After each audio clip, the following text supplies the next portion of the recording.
Hi everybody, it's Christina.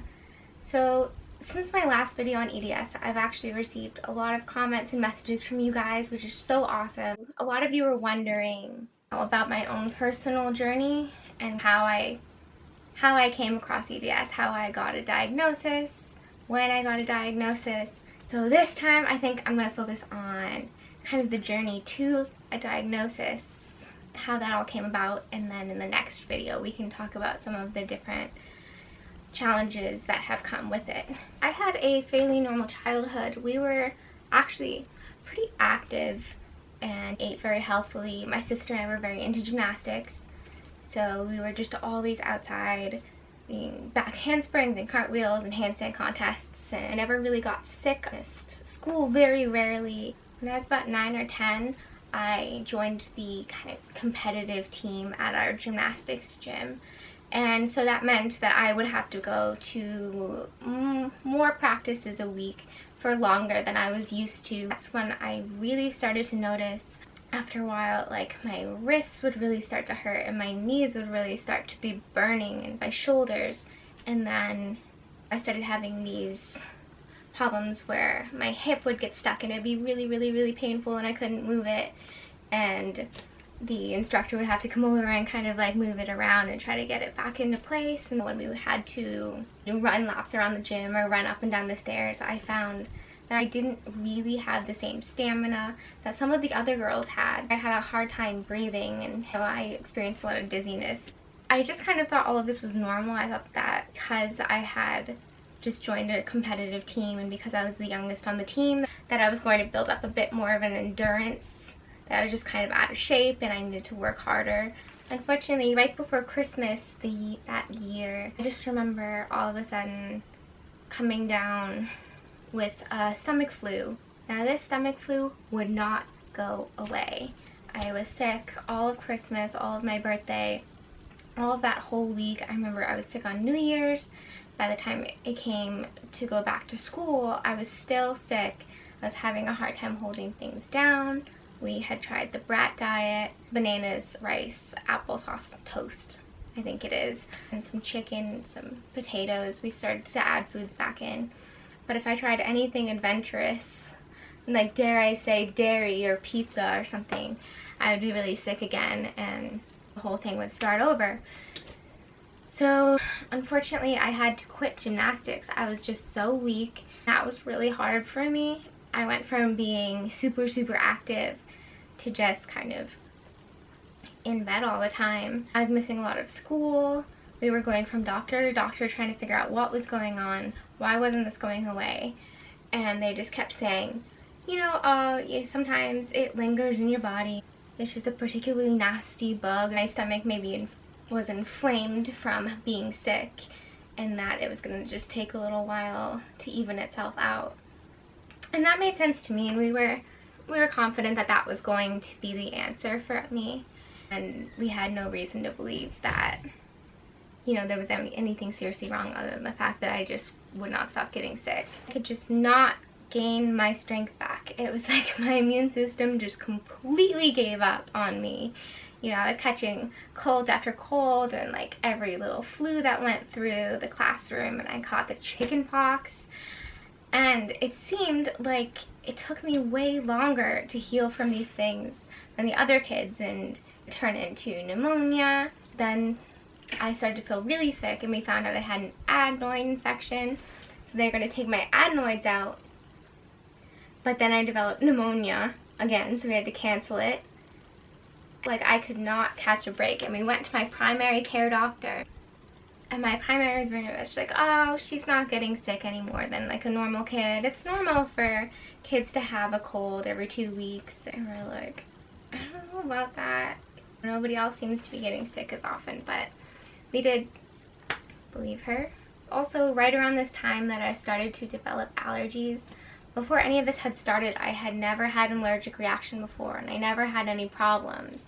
But all of a sudden, I started having allergic reactions to chocolate, and then it was strawberries and dairy, and I was still really only down to a few foods. My father had a lot of allergies and asthma problems, and so we kind of figured that was the solution. Once we figured that out, that I would start to feel better. Over the next few years, we really bounced around at a lot of GI doctors and allergy specialists. I started allergy shots, ENTs, immunologists. We were really just trying to pinpoint why I was getting sick so often, why every 2 weeks I would come down, you know, with a new virus. As soon as I was back in school, I would catch the next thing. It was really frustrating because all of the tests were coming back normal, which is good. You would think that tests coming back normal would be a good thing, but we still had no answers as to why this was happening. When the doctors couldn't find anything, they really started to say, well, this must be a case of anxiety. She has IBS, doesn't want to go to school, she's anxious, and that's why she's vomiting in the morning. And that was really frustrating for me because I knew that I wasn't anxious, and I knew that there was something wrong with me, and I really wanted to go back to school.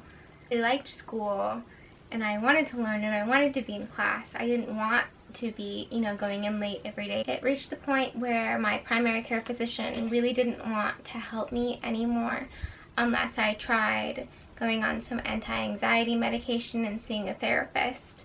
It really did not make a difference to me, and I would tell the doctor that, and he would say, oh, well, that must mean that the dose isn't high enough, so we'll increase the dose. And I didn't feel anything still, and he said, well, maybe you need a little bit more.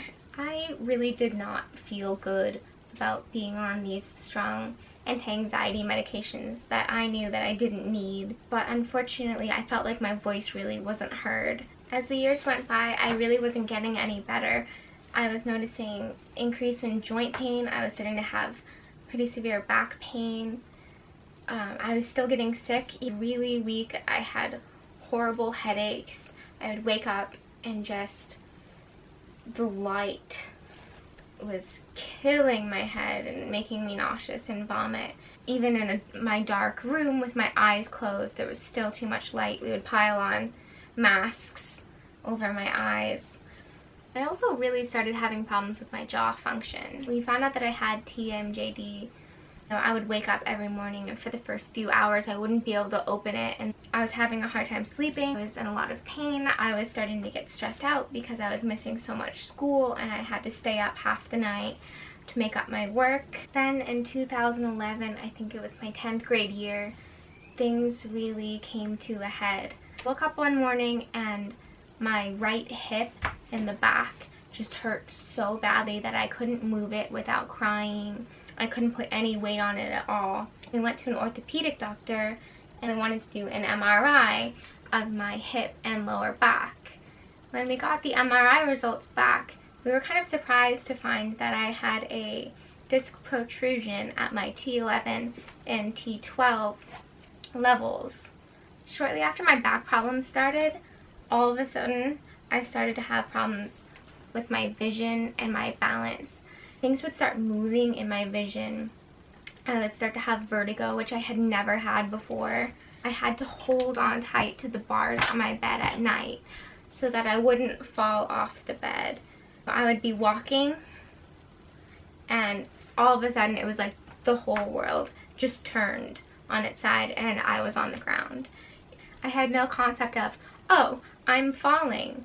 Just the world was straight and then it was sideways, and everyone was around me, and that was awkward. So of course I went to my primary care physician. She did look in my ears, and she said that she thought I had an ear infection and that she could see some bubbles and thought that there was fluid in my inner ear.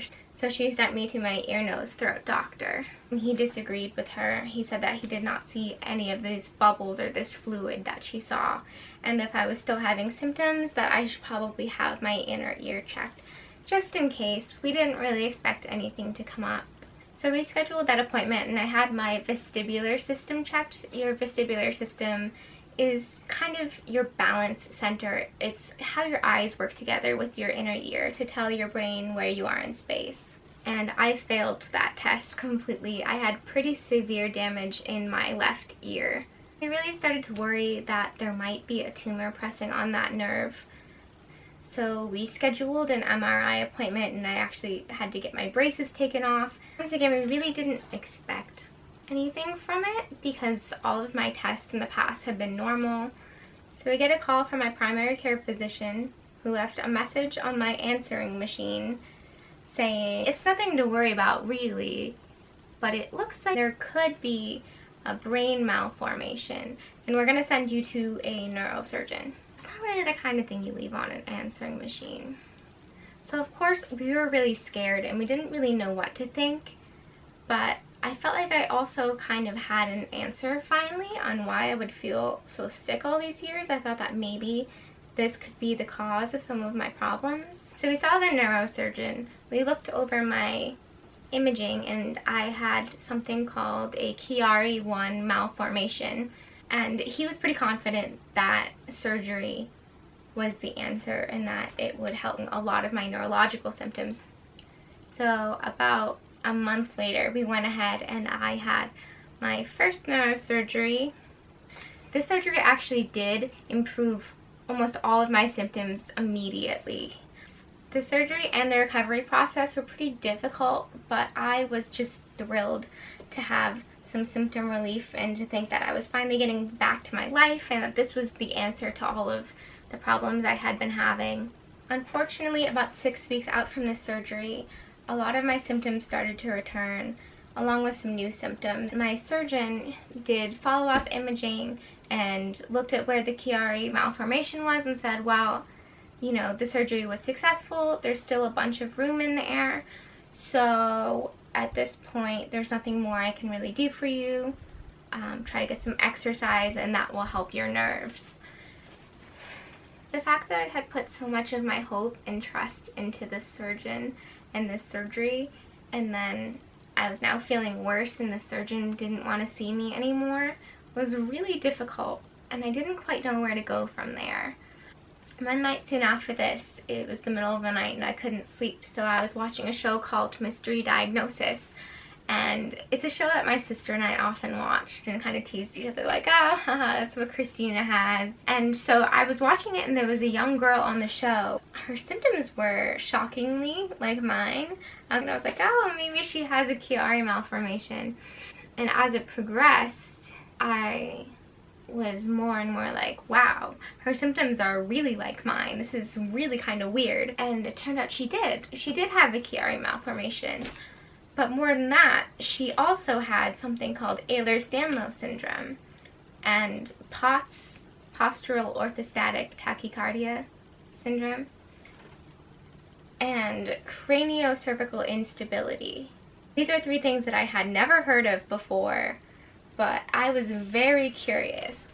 So I hopped on Google right away, Googling Ehlers Danlos Syndrome, craniocervical instability, and it turns out that these were things that often went together with the Chiari malformation. And I just thought, why has nobody told me this before? Why have I not come across this before? I printed out everything I could find on Ehlers Danlos with Chiari, on craniocervical instability, on POTS, and about tethered cord syndrome, which is something that I came across in my research. I actually have them right here still because I never get rid of anything. I went to my primary care physician, who of course was not helpful. She laughed in my face and said, and I quote, "You don't have that. That's the circus people disease."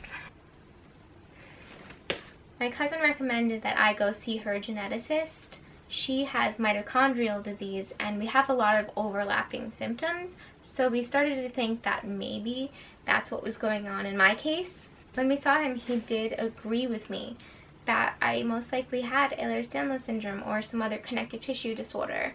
So he sent me to his colleague who specialized in connective tissue disorders, and I was diagnosed with Ehlers Danlos type 3 hypermobility type. And that very same day, the geneticist sent me across the hall to a pediatric cardiologist who diagnosed me with POTS. This was kind of a big day for me. I finally had answers as to why all of this was happening to me, and what was going on with my body. And although those two diagnoses didn't explain all of my symptoms, the doctor told me that Ehlers Danlos Syndrome is something that comes with a lot of secondary conditions, and things are all tied into the way that your connective tissue functions. For example, my problems with allergies in my immune system weren't necessarily Ehlers Danlos Syndrome, but they were secondary conditions and they were related, and this was not something that was uncommon. For the first time, they knew exactly what I was going through and that I wasn't making any of this up. And that was a really amazing feeling. I didn't have to explain myself anymore. So for me, diagnosis was a very positive thing. It was an answer to a lot of unanswered questions. It made me feel like someone finally believed me and I was going to get that help that I needed.